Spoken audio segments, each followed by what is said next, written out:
Jadi gini teman-teman, beberapa waktu terakhir ini saya sering banget dapat DM Instagram, di Facebook, dari email. Beberapa teman juga ngejabri lewat WA. Bahkan ada yang datang langsung ke saya untuk diskusi dan sharing tentang insecure. Mungkin sebagian teman-teman udah biasa ngedenger ini, mungkin sebagian lain ada yang belum biasa. Tapi banyak banget konsep-konsep teman-teman yang nanya biasanya sih, lu ngapain kalau sedang merasa insecure, dan jawabannya beragam banget. Ada yang merasa insecure karena alasan fisik, karena alasan background pendidikan, karena alasan ekonomis, karena alasan masa depan. Bahkan ada yang merasa insecure karena titik jerawatnya di wajahnya dan ngerasa nggak pede di lingkungan, berada di lingkungan sosial. Teman-teman bayangin, hanya karena alasan fisik akhirnya merasa tidak pede pada dirinya sendiri. Melakukan riset kecil-kecilan dan kita bertanya pada lingkungan sekitar kita, sebetulnya anak muda itu kenapa merasa insecure dan bagaimana kita memaknai insekuritas itu.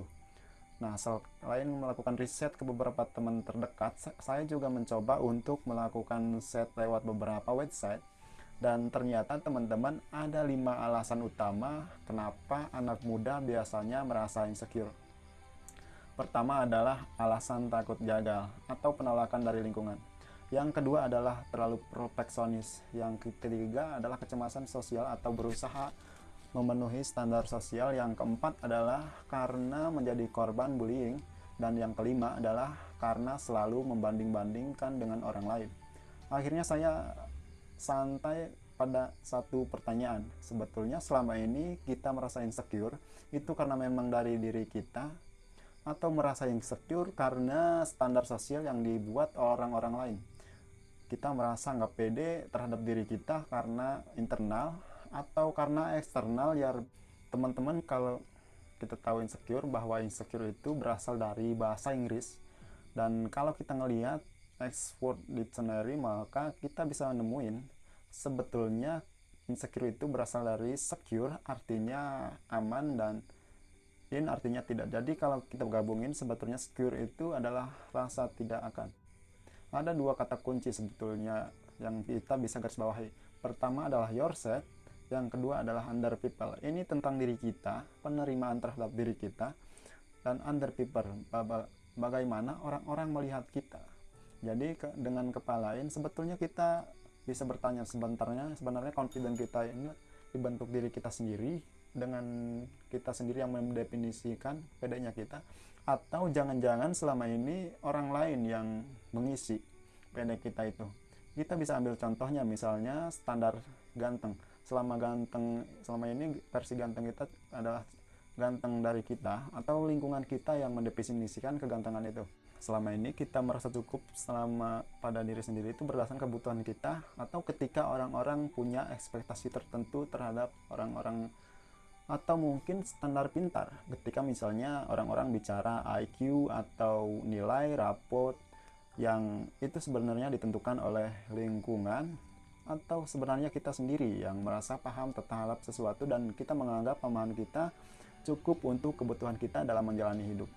Dan sebetulnya ini nggak bisa dua-dua kita penuhin ya teman-teman, karena ketika kita memenuhi standar confident kita dengan diri kita sendiri, maka yang lain, orang-orang berkata apa, lingkungan punya standarnya masing-masing, hanya menjadi pembanding. Nah, ketika kita nggak punya standar confident kita seperti apa, otomatis kita bakal sering mendengar apa kata orang. Ketika orang bikin standar sosial yang terbentuk dari umur tertentu, maka kita akan ikut. Dan menurut saya pribadi, bakal capek banget nggak sih kalau kita terus-terusan ngikutin ekspektasi orang, bagaimana orang memandang sesuatu, bagaimana waktu nilai definisikan oleh satu kelompok umur tertentu di satu periode tertentu. Kayak yang tadi misalnya cantik, kayak keren, cool, pintar, otomatis di generasi ini akan berbeda nanti pintarnya dengan generasi Z. Generasi Z akan berbeda dengan generasi A. Dan kalau kita terus-terusan ngikutin semua ekspektasi itu, nggak akan ada habisnya. Nah, supaya kita nggak terus-terusan ikut arus dalam tema insekuritas ini, teman-teman, saya dalam video ini pengen banget ngajak kita semua untuk melakukan dua hal. Pertama adalah merefleksi ulang pada diri kita sendiri. Sebetulnya selama ini insecure kita itu berasal dari diri kita sendiri, atau ternyata kita ngikutin apa mau orang. Kita ngikutin tanda sosial, kita ngikutin ekspektasi orang terhadap kita. Kita terus berusaha untuk memenuhi pandangan sosial tentang satu hal, tentang satu nilai tertentu. Dan yang kedua, tadi kan semua orang melihat insekuritas ini sebagai satu hal yang negatif. Saya pengen ajak teman-teman untuk melihat insecure ini dari sudut pandang yang positif. Insecure itu bagus, teman-teman. Apalagi kalau dilihat untuk perkembangan diri sendiri. Teman-teman bayangin, orang yang mengenal dirinya sendiri, tahu kekurangannya apa, tahu di mana batas kalau mau melakukan segala sesuatu, itu adalah mereka yang tahu sekiranya dalam kurun waktu tertentu hal apa, kemampuan apa yang harus kita tingkatin lagi dan harus kita pelajari lagi. Contoh, saya nggak bagus dalam hal menulis. Skill menulis saya bisa dikatakan buruk. Dan dalam kurun waktu 5 tahun, saya akan belajar bagaimana menulis secara akademik maupun fiksi. Dan otomatis ini akan memacu diri saya sendiri untuk terus belajar, terus ningkatin.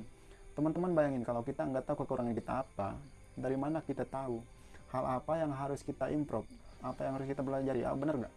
Makanya penting banget sebetulnya untuk kita, untuk dikelilingi oleh orang-orang yang mau ngasih tahu kekurangan kita, termasuk kelebihan kita.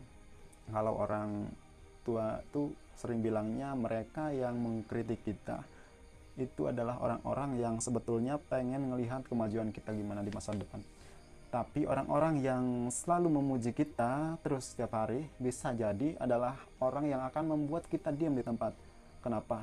Karena kita nggak tahu sebetulnya hal apa yang harus kita improve, hal apa yang harus kita pelajari dan kita perbaiki. Pertama adalah penerimaan. Menerima apa adanya kita. Yang masih bisa kita ubah, ya kita ubah. Yang nggak bisa kita ubah, anugerah dari Tuhan, ya kita syukuri. Contohnya misalnya saya bertubuh pendek yang emang udah lahirnya begini. Orang tua saya berasal dari yang gennya emang pendek, tipikal warna kulit saya emang seperti ini. Penerimaan terhadap diri sendiri adalah kebagusan. Kita mulai mengenal siapa kita, kelebihan, kekurangan. Yang kedua adalah teman-teman, ayo kita fokus pada kelebihan kita aja. Setiap manusia pasti ada kelebihan, pasti ada kekurangan. Nggak mungkin manusia itu kelebihan semua yang dia punya. Kalau kelebihan semua mah, ya malaikat namanya, benar nggak? Setiap manusia ada lebih, ada kurangnya. Yang kurang-kurang kita terima, kita improve. Untuk hal-hal yang masih kita improve, kita fokus pada kelebihan, hal apa yang menjadi kekuatan kita. Dan ini akan membuat kita menjadi lebih bersyukur dengan siapa kita sebenarnya. Bersyukur dengan apa yang kita punya, teman-teman. Mungkin selama ini kita insecure dengan kondisi keluarga kita misalnya, secara finansial. Teman-teman, ayo kita bersyukur ternyata masih ada kawan-kawan yang ketika lahir ke dunia nggak kenal dengan orang tuanya. Bahkan nggak tahu orang tuanya sekarang ada di mana, masih hidup atau enggak. Kita insecure dengan kondisi fisik kita misalnya. Saya pendek. Ada kawan-kawan dengan berat badannya, ada kawan-kawan karena jerawatnya. Tapi teman-teman, mari kita lihat, ternyata ada kawan-kawan kita yang lahir atau mungkin beranjak dewasa dengan tidak ada kondisi fisik yang sempurna. Dan yang ketiga adalah, teman-teman, ayo kita bersyukur. Bersyukur dengan apa yang kita punya sekarang.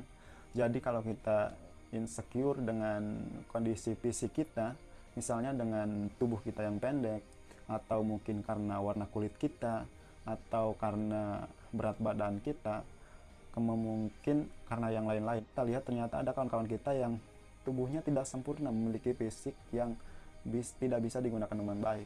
Ketika kita insecure atau merasa tidak pede dengan kondisi orang tua kita, secara finansial, secara status ekonomi dan sosial misalnya, ternyata ada loh kawan-kawan kita yang ketika lahir ke dunia nggak kenal dengan orang tuanya ada di mana, masih hidup apa enggak, dan cara untuk menerima, fokus pada kelebihan dan bersyukur terhadap diri kita sendiri, ini bisa banyak banget kita lakuin dalam kehidupan sehari-hari. Bahkan bisa mulai dari hal yang paling kecil, dari kita bangun tidur, mulai dari pagi hari kita melakukan setidaknya 30 menit hal yang kita suka, atau mengurangi sosial media misalnya, supaya nggak membandingkan diri dengan orang lain. Kita kelilingi orang sekitar kita dengan teman-teman yang suportif. Suportif adalah yang ketika baik dipuji, dan ketika salah dikritik, sehingga semuanya balance.